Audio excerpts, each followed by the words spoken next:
사도행전 14장 19절에서 28절 1차 선교를 마치고 돌아온 바울과 바나바.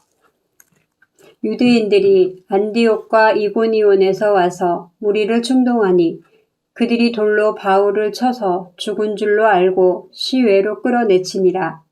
제자들이 둘러섰을 때에 바울이 일어나 그 성에 들어갔다가 이튿날 바나바와 함께 더베로 가서 복음을 그 성에서 전하며 많은 사람을 제자로 삼고 루스드라와 이고니온과 안디옥으로 돌아가서 제자들의 마음을 굳게 하여 이 믿음에 머물러 있으라 권하고, 또 우리가 하나님의 나라에 들어가려면 많은 환난을 겪어야 할 것이라 하고, 각 교회에서 장로들을 택하여 금식 기도하며 그들이 믿는 주께 그들을 위탁하고 비시디아 가운데로 지나서 밤빌리아에 이르러 말씀을 버가에서 전하고 아딜리아로 내려가서 거기서 배 타고 안디옥에 이르니, 이곳은 두 사도가 이룬 그 일을 위하여 전에 하나님의 은혜에 부탁하던 곳이라.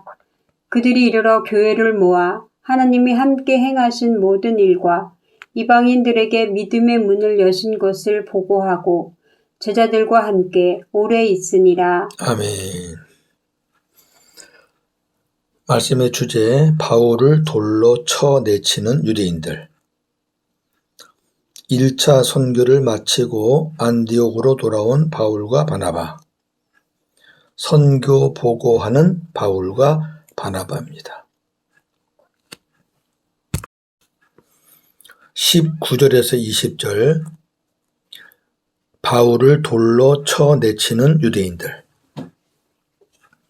안전뱅이가 일어나는 것을 본 루스드라 성의 군중들이 바울과 바나바를 향해 신들이 사람의 모습으로 우리에게 내려오셨다고 소리치며 바나바를 제우스로, 바울을 헤르메스로 믿었습니다.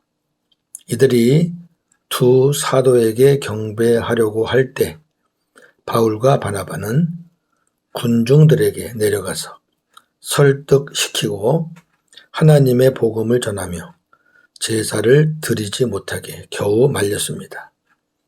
그때에 비시디아 안디옥과 이고니온에서 온 유대인들이 군중을 충동질하여 바울을 돌로 치게 하였고, 자기들이 친 게 아니고요, 그 군중들이 치도록.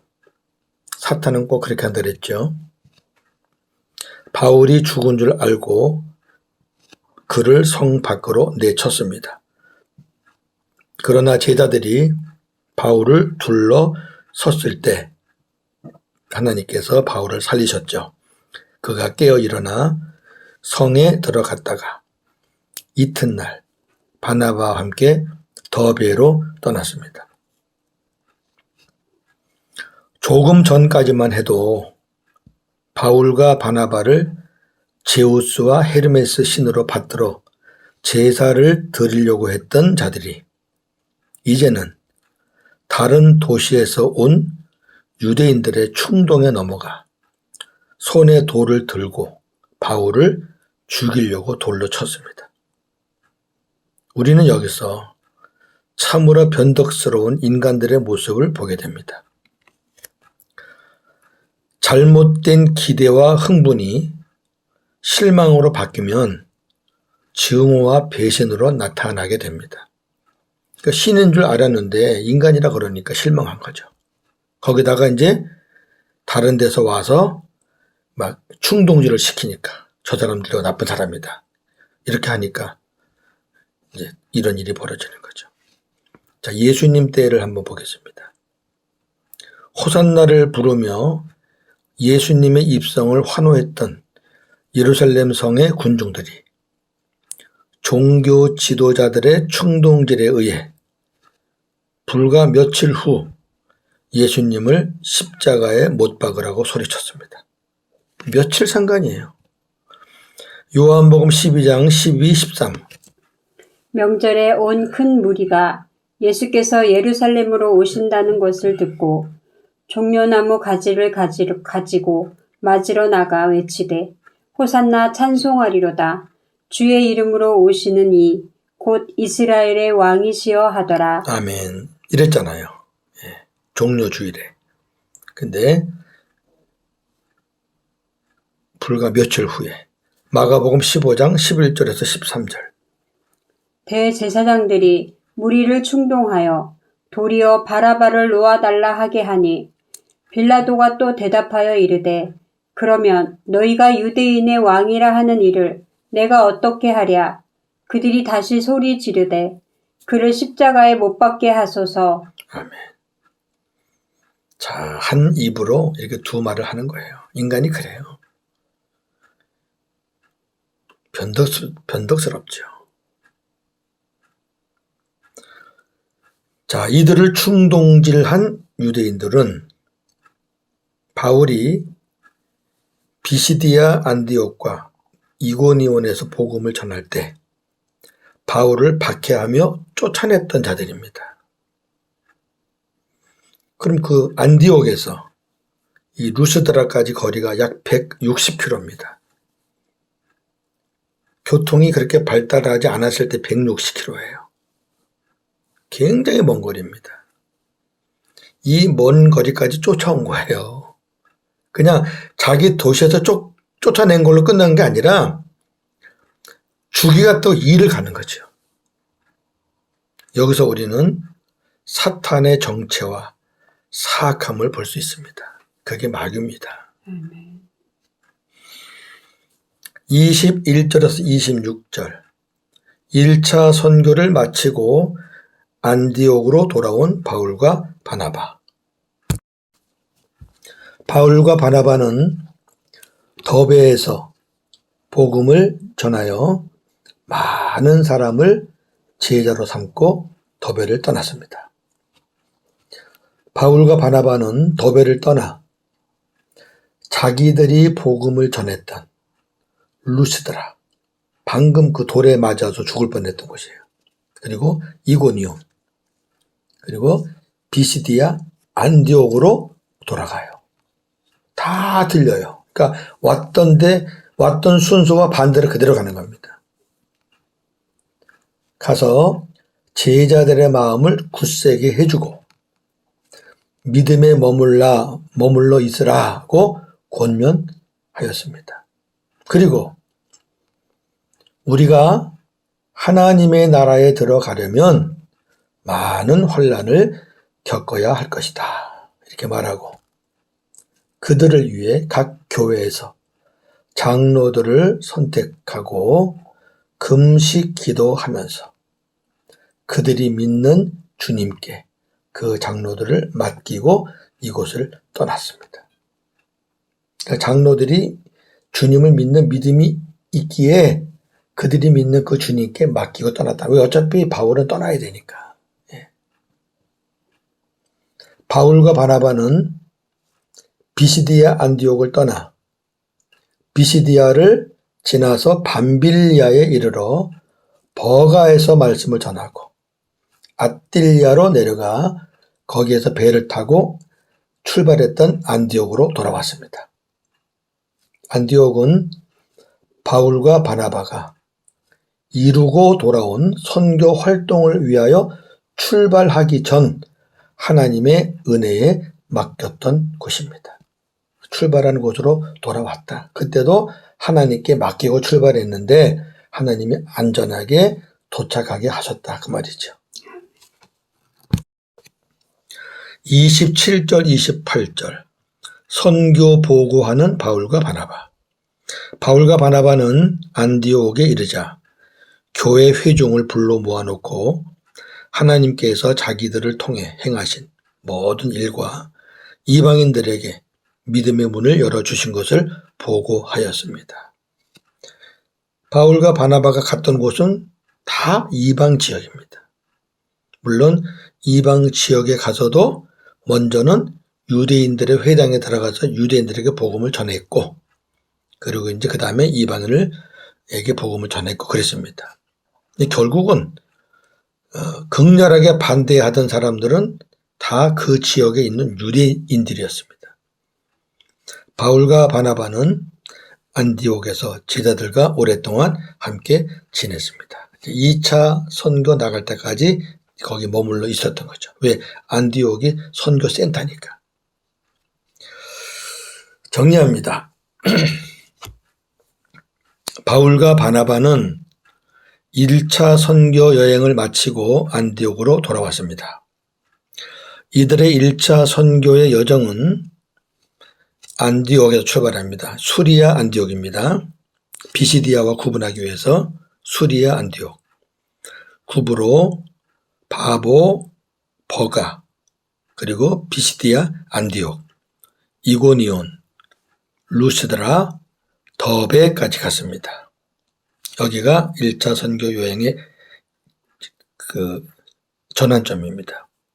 그리고 다시 돌아가면서 왔던 곳을 거꾸로 다 거칩니다. 루스드라, 이고니온, 비시디아 안디옥, 버가, 그리고 수리아 안디옥으로 돌아옵니다. 이들의 선교의 특징은 더베를 끝으로 출발했던 수리아 안디옥으로 돌아오면서 자기들이 복음을 전했던 곳에 다 들러서 재차 사역을 하고 왔다는 겁니다. 이게 굉장한 거죠. 자, 보세요. 루스드라는 바울이 돌에 맞아 죽을 뻔했던 곳이고 그 사람들은 죽었다고 생각했어요. 지금 바울은 죽었다. 그 다음에 이고니온과 비시디아 안디옥은 악한 무리에게, 그 유대인들에게 내쫓김을 당했던 곳입니다. 아마도 저나 여러분 같으면 다시 가고 싶지 않았을 겁니다. 그거 가고 싶겠어요? 그런데 바울은 안디옥으로 돌아가는 길에 그곳에 다시 갔습니다. 한번 생각해 보세요. 우리 입장을 바꿔서 우리가 선교 여행을 했잖아요. 그리고 어느 정도 마치고 자, 우리 다시 이제 출발했던 곳으로 돌아가자. 그 돌아가는 길은 가볍잖아요. 그냥 바로 직행하는 거죠. 출발했던 곳으로. 근데 그렇게 어려움을 겪었던 곳을 다 돌아보는 거예요. 도대체 왜 그랬을까요? 바울의 심정이 무엇이었을까? 굉장히 중요합니다. 우리 목회자들로서 정말 본받아야 될 부분이 아닌가 싶습니다. 첫째, 그곳에서 복음을 듣고 제자가 된 자들을 만나 다시 권면하고 그리고 일꾼들을 세우기 위해서입니다. 그들은 초신자들입니다. 바울을 만나서 복음을 처음 들었습니다. 초신자들은 핍박과 고난을 견딜 수 있는 힘이 약합니다. 바울이 복음을 전하다 핍박을 받으며 쫓겨나는 것을 보고 두려움에 떨고 있거나 신앙을 포기하려는 자들도 있었을 겁니다. 틀림없어요. 그거는. 바울은 이들을 위해서 다시 찾아간 겁니다. 그리고 장로를 세워서 조직을 만들어 놓고 그리고 이제 다시 떠납니다. 두 번째 이유. 박해자들에게 하나님의 능력을 보여주기 위해서입니다. 자, 보세요. 박해자들이 특별히 루스드라입니다. 죽은 줄만 알았던 바울이 살아 돌아와서 다시 또 복음을 전하는 모습을 보면 어떤 마음이 들까요, 여러분? 어떤 격투기를 하는데 아무리 때려도 넘어졌다가 또 일어나고 아무리 때려도 또 넘어졌다가 또 일어나면요, 때리는 사람이 겁을 먹는데요. 아마 이들은 바울을 다시 죽이려고 하는 것보다는 하나님을 두려워할 겁니다. 세 번째 이유. 바울은 복음을 전함에 있어서 자기의 생명을 조금도 아끼지 않았기 때문입니다. 사도행전 20장 24절. 내가 달려갈 길과 주 예수께 받은 사명 곧 하나님의 은혜의 복음을 증언하는 일을 마치려 하면은 나의 생명조차 조금도 귀한 것으로 여기지 아니하노라. 아멘. 복음 전하다가 죽는 거 그거 다 내려놨어요. 죽으면 죽으리라예요. 그러니까 사는 거죠 또. 하나님께서 쓰시니까. 저는 뭐 바울의 발바닥도 안 되는 사람이지만 제가 복음을 깨닫고 너무너무 행복했고 반면에 너무너무 죄송했었어요. 개인적으로는 뛸 듯이 기뻤죠. 이게 복음인데 목회를 헛한 것 같고. 근데 문제는 제가 지방에서 목회할 때 제자 훈련하며 가르쳤던 사람들의 생각이 나는 거예요. 잠이 안 와요. 이거 어떡하지? 잘못 가르쳐줬으니까 어떡하지? 그래서 몇 달 동안을요. 주일 딱 지나면 교인들한테 양해를 구해서 새벽기도 각자 하세요 하고 몇 달을 지방을 내려갔습니다. 제가 심호했던 교회들. 삼천포, 익산, 대구 경산, 리더급들, 중심 인물들 불러다가 밥 먹으면서 밥 사면서 다시 이 복음을 심어줬죠. 지금 생각해보면 내가 어떻게 그렇게 했을까 싶은데 그 성령께서 그렇게 하신 것 같아요. 예. 미치겠는 거 어떻게 해요. 너무너무 아꼈던 제자들인데 뭐 잘못 알고 있잖아요. 바울과 비교하면 이건 아무것도 아니죠. 근데 복음을 깨달은 사람들은 제가 이 말씀을 준비하면서 그런 심정이 오는구나 그런 생각이 듭니다. 다시 하나 영원한 하나님 나라의 복음을 이 땅의 썩어 없어질 것들로 전락시키는 자들이 많습니다. 자, 고린도후서 2장 17절. 우리는 수많은 사람들처럼 하나님의 말씀을 혼잡하게 하지 아니하고 곧 순전함으로 하나님께 받은 것 같이 하나님 앞에서와 그리스도 안에서 말하노라. 아멘. 여기 보세요. 하나님의 말씀을 혼잡하게 하는 사람들이 적어요, 많아요? 수많은 사람들이라는 거예요. 많아요. 여기 하나님의 말씀을 혼잡하게 한다는 말은 표준어 성경에 보면 하나님의 말씀을 팔아먹는 장사꾼이다 그랬어요. 잡상인이다. 하나님의 말씀으로 장사꾼, 돈벌이 하는 사람들이 있다 그 말이에요. 목회자 중에서.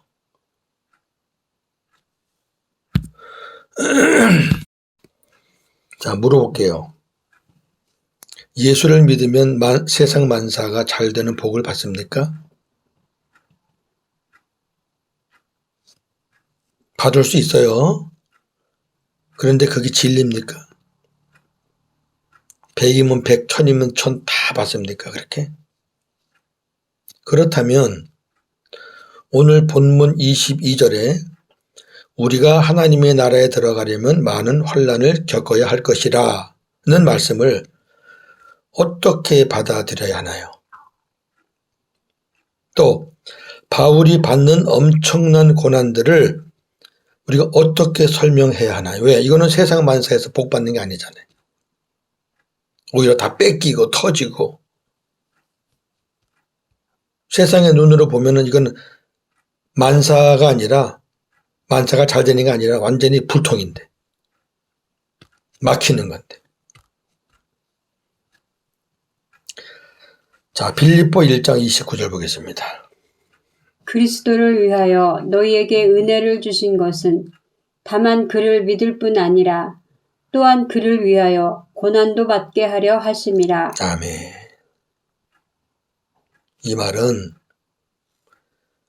주님을 믿는 것만 은혜가 아니라 주님을 위해서 받는 고난도 은혜라는 말씀입니다. 아멘. 기독교는 세상 만사가 잘 되는 것을 바라는, 그걸 기원하는 그런 종교가 아닙니다. 교회는 예수님과 믿음의 선진들이 흘린 피와 고난 위에 세워진 공동체입니다. 우리가 적어도 복음 사역자라면 하나님의 말씀을 팔아먹는 잡상인이 되어서는 안 될 겁니다. 하나님의 말씀을 가지고 돈벌이 하지 말라는 거예요. 그런데 오늘 성경에 그렇게 하는 사람들이 수많은 사람이라 그래요. 그럼 그때만 수많은 사람일까요? 지금은 수많은 사람 아닐까요?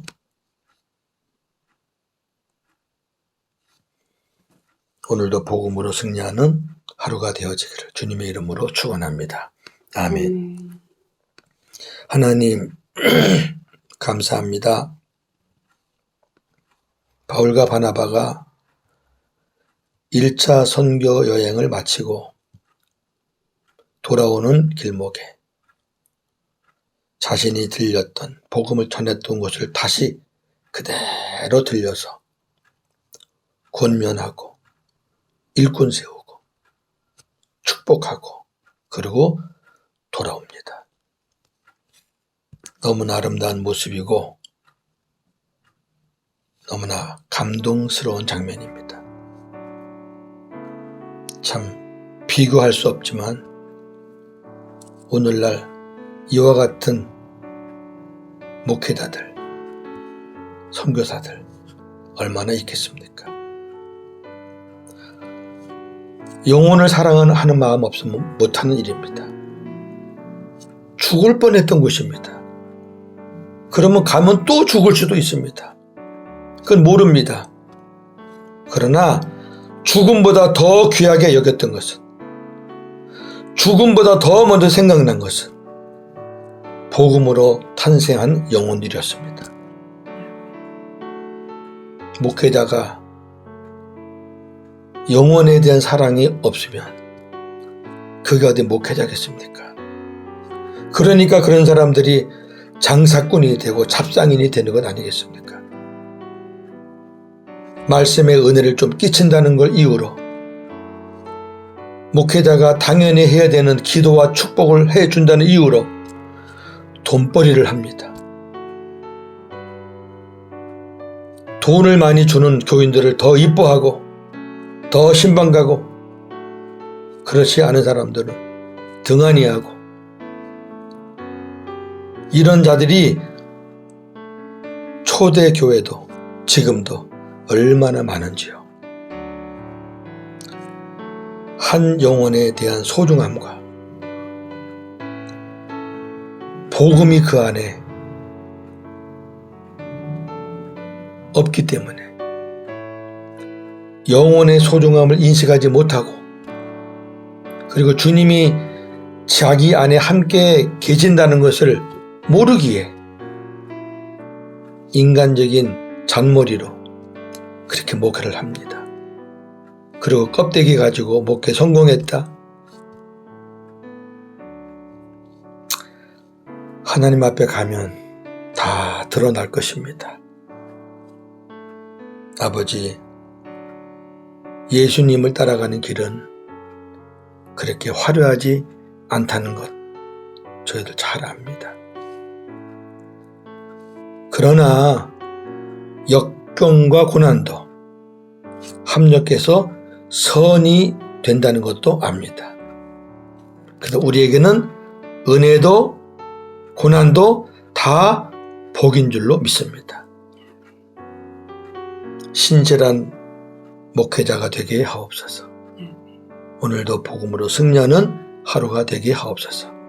예수님의 이름으로 기도하옵나이다. 아멘.